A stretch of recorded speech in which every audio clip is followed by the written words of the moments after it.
বাগদি বুড়ি চুপড়ি পরে নিয়ে শাক তুলছে পুকুর ধারে এসে। আধার হলো মাদার গাছের তলায়, কালি হয়ে এলো দিঘির জল।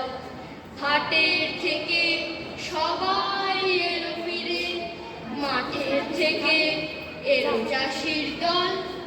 মনে করো না উঠলো সাজের তারা, মনে করো না সন্ধে হলো যেন রাতের বেলা।